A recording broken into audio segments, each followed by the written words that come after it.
महर्षि मार्कंडे अपने पितामह भृगु जी की आज्ञा से भगवान के मंगलमय स्वरूप का अपने हृदय कमल में ध्यान करते हुए ब्रह्म रूपम हरिम ध्यायस्ततो मंत्र मुदीरयत,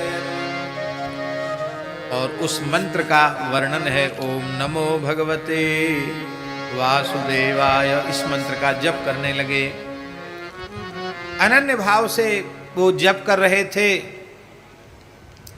उसी समय यमराज के दूत, जब समय पूरा हो गया, 12 वर्ष जब मार्कंडेय जी के 12वां वर्ष पूरा हुआ, तो आगता यम किंकरा, यमराज के दूत आ गए। लेकिन आप तो मंत्र का जप कर रहे थे, इसलिए भगवत पार्षद जब कोई वैष्णव भगवान के नाम का मंत्र का जप करता है तो भगवान के नित्य सिद्ध पार्षद वहां प्रस्तुत होकर, खड़े होकर उस मंत्र जापक भक्त की रक्षा करते हैं। तो भगवान के पार्षद अलक्षित भाव से वहां विद्यमान थे। जैसे ही यमदूतों को आया हुआ देखा तो विष्णु दूतै स्तुते हताः, भगवान के दूतों ने यमदूतों को मार के भगा दिया। शूलैः प्रहन्यमानास्तु द्विजं मुक्त्वा युस्तदा वयम निर्वर्त्य गच्छामि मृत्युरेवागमिष्यति। उस ब्राह्मण बालक मार्कंडेय को छोड़ करके यमदूत भाग गए और बोले हमसे तो नहीं आएगा ये, अब हमारा जो मालिक यमराज है, मृत्यु देवता, वही इसको लेने आएगा। भगवान के पार्षदों ने कहा कि तुम यमराज की धौंस दिखा रहे हो, मृत्यु देवता की धौंस दिखा रहे हो, देखो कान खोलकर सुन लो। बड़ा बढ़िया श्लोक है। यत्र न स्वामिनो नाम लोकनाथस्य सार्मिणः को यमः तत्र मृत्युर्वा कालः कलयताम् वरः। जहां हमारे स्वामी जगदीश्वर भगवान का नाम जपा जाता है, नाम का संकीर्तन किया जाता है, वहां उनकी क्या विसात है। ग्रसने वालों में श्रेष्ठ काल, मृत्यु अथवा यमराज भी वहां अपनी मनमानी नहीं कर सकते। उनकी भी दाल गलने वाली नहीं है।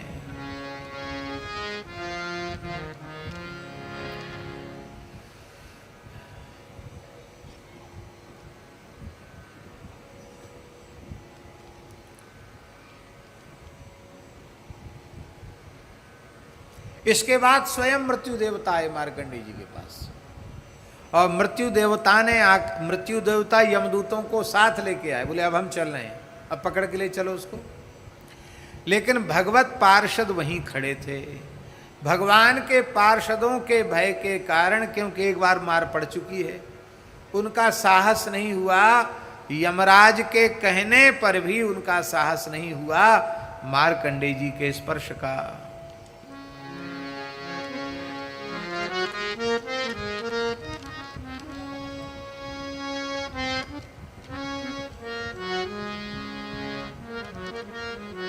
और भगवान के पार्षदों ने निश्चय कर लिया कि आज हम इस मृत्यु को ही मिटा देंगे, मृत्यु को मार डालेंगे, मृत्यु का वध कर देंगे। मूसल लेकर के भगवान के पार्षद मृत्यु का वध करने के लिए उद्यत हो गए।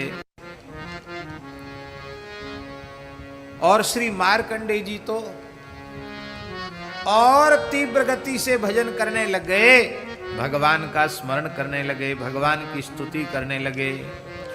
उस समय भगवान ने ही उनके कान में एक स्तोत्र का उपदेश कर दिया, और वही स्तोत्र मार्कंडेय जी के मुखारविंद से प्रकट हुआ है।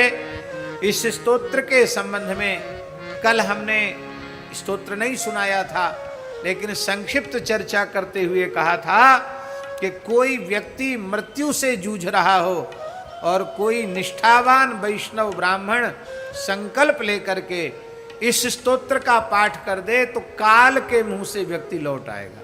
अब आयु ही सर्वथा पूरी समाप्त हो चुकी हो तब तो कोई बात नहीं, लेकिन थोड़ा भी कोई संस्कार शेष है तो उसकी अल्प मृत्यु अपमृत्यु समाप्त हो जाएगी और उसकी आयु बढ़ जाएगी।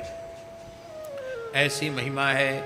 बड़ा सुंदर स्तोत्र है, छोटा सा स्तोत्र है, ज्यादा श्लोक नहीं है। 1 2 3 4 5 6 7 8 9 10 11 12 13 श्लोक है। बहुत छोटा स्तोत्र है, पर इतना छोटा स्तोत्र बहुत प्रभावशाली है। मार्कंडेय उवाच नारायणं सहस्राक्षं पद्मनाभं पुरातनं प्रणतोऽस्मि ऋषिकेशं किं मे मृत्युः करिष्यति। गोविंद पुंडरीकाक्षमनन्तमजमव्ययं केशवं च प्रपन्नोऽस्मि किं मे मृत्युः करिष्यति। वासुदेवं जगद्योनिं भानुवर्णमतीन्द्रियं दामोदरं प्रपन्नोऽस्मि किं मे मृत्युः करिष्यति। शंखचक्रधरं देवं छत्ररूपिणमव्ययम् अधोक्षजं प्रपन्नोऽस्मि किं मे मृत्युः करिष्यति। वाराहं वामनं विष्णुं नरसिंहं जनार्दनं माधवं च प्रपन्नोऽस्मि किं मे मृत्युः करिष्यति।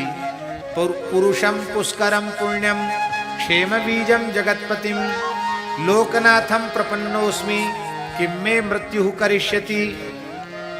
भूतात्मानं महात्मानं जगद्योनिमयोनिजं विश्वरूपं प्रपन्नोऽस्मि किं मे मृत्युः करिष्यति।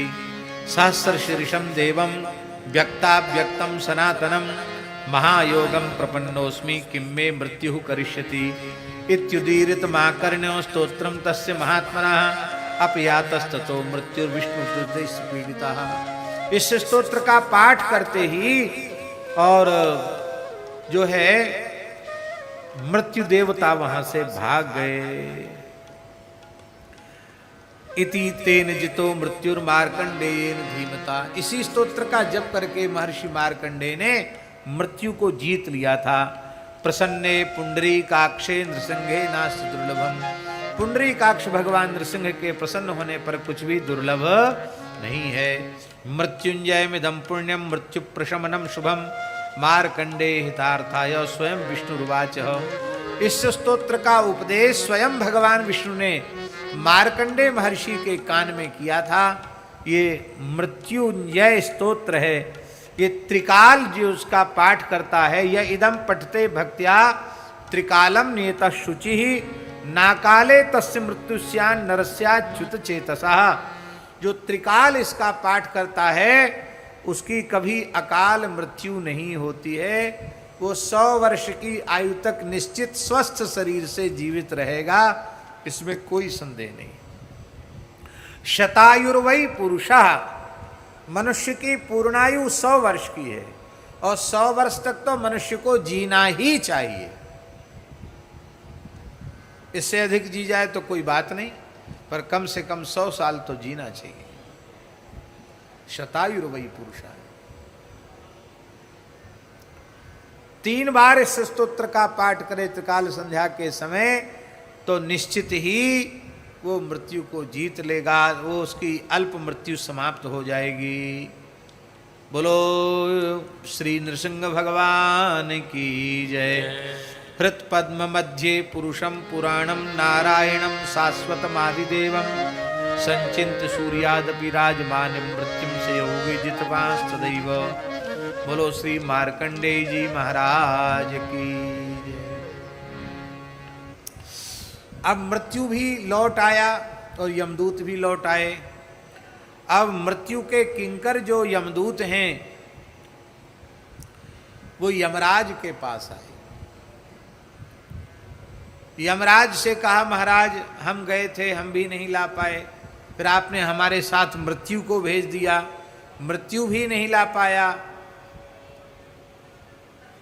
बड़ा तिरस्कार हुआ हमारा, बड़ी पिटाई हुई हमारी, हम अपने प्राण बचाकर जैसे तैसे यहाँ आए हैं। और वह बालक जो अल्पायु था वो उसकी मृत्यु नहीं हुई और उन महान बलशाली तेजस्वी महापुरुषों ने मुसलैर हताह, मूसलों से हमारी पिटाई की है, बड़ी मार मारी है। तो भगवान आप कृपा करके बतावें उस ब्राह्मण का तप क्या है, उसका जप क्या है, वो किस देवता का ध्यान कर रहा था। मैंने आज तक हम लोगों ने ऐसा कोई पुरुष नहीं देखा जिसकी आयु पूर्ण हो गई हो और यमदूत उस पर प्रभाव न डाल पावे अथवा साक्षात मृत्यु भी उस पर प्रभाव न डाल पावे, ऐसा मैंने आज तक देखा नहीं। यह सुन करके व्यास जी महाराज कह रहे हैं, यमराज कहते हैं, यमराज ने अपने दूतों को समझाया कि वो भृगु जी के पौत्र हैं महामती मार्कंडेय जी, और वे भगवान श्री नृसिंह की उपासना कर रहे हैं, द्वादशाक्षर मंत्र का जप कर रहे हैं। द्वादशाक्षर मंत्र के जप के प्रभाव से और भगवान के द्वारा उपदिष्ट स्तोत्र के पाठ के प्रभाव से तुम लोगों का भी प्रभाव उनके ऊपर नहीं हुआ और मृत्यु का भी प्रभाव उनके ऊपर नहीं हुआ। हरिध्यान महादीक्षा बलम तस्य महामुने नान्यद वै प्राप्त कालस्य बलम पश्यामि किंकरा। ये भगवान के ध्यान की दीक्षा की महिमा है, ये भगवान की उपासना की महिमा है कि यमदूतों का, यमराज का बल भी वहां काम नहीं किया। देखो दूतों, जिस भक्त के हृदय में भगवान विराजमान हैं, जो भगवान के सर्वथा आश्रित है, उसके ऊपर किसी का भी प्रभाव नहीं पड़ सकता। न मेरा प्रभाव पड़ सकता, जब मेरा ही नहीं पड़ सकता तो तुम्हारा क्या पड़ेगा। वो किसी देवी देवता के प्रभाव से भी प्रभावित नहीं होता है जो अनन्य भाव से भगवान का शरणागत होता है, भगवान का भक्त होता है। देखो अब तुम एक बात निश्चित कर लो, अत ऊर्ध्वम न गंतव्यम यत्र वै वैष्णवा स्थिताः। जहाँ वैष्णव निवास करते हो वहाँ तुम लोग मत जाना, वहाँ तो दंडवत प्रणाम करके चले आना। न चित्रम ताड़नम तत्र अहम मन्ये महात्मी भवता जीवनम चित्रम यक्षैर दत्तम कृपालुभिः। कहते देखो ये तो उन भगवान के पार्षदों ने बड़ी दया की जो तुमको जिंदा छोड़ दिया। हाँ, वस्तुतः तुमने उनसे वाद विवाद किया, वे तुम्हें समाप्त कर सकते थे, लेकिन उन्होंने बड़ी कृपा की कि तुम्हें छोड़ दिया। नारायण परम विप्रम कस्तम वीक्षित मुत्सहेत। जो भगवत परायण ब्राह्मण है, भक्त है, उसकी ओर कौन टेढ़ी नजर से देख सकता है। देखो मार्कंडेय बालक का प्रभाव तुमने प्रत्यक्ष देख लिया, इसलिए तुम स्पष्ट यह बात जान लो कि नरसिंहम महादेवम ये नराः पर्युपासते तेषां पार्श्वेन गंतव्यम युष्माभिर्मम शासनात्। जो महान देवता नृसिंह की उपासना जो मनुष्य करते हैं, उनके पास मेरी आज्ञा है, आज के बाद नृसिंहोपासकों के पास तुम कभी मत जाना। यहाँ एक बात ध्यान से सुन लें, नृसिंहोपासन का अर्थ केवल नृसिंहोपासन नहीं, श्री राम कृष्ण नारायण नृसिंह सब एक ही हैं, अलग अलग नहीं हैं। यहाँ तो दुल्हा के गीत गाए जाते हैं। इस पुराण के प्रधान देवता भगवान नृसिंह हैं, इसलिए सब जगह नृसिंह भगवान का ही नाम आएगा। पर नृसिंहोपासना का तात्पर्य केवल नृसिंहोपासना से ही नहीं है, वैष्णवी आराधना उपासना से उसका तात्पर्य है। माई मेरे श्याम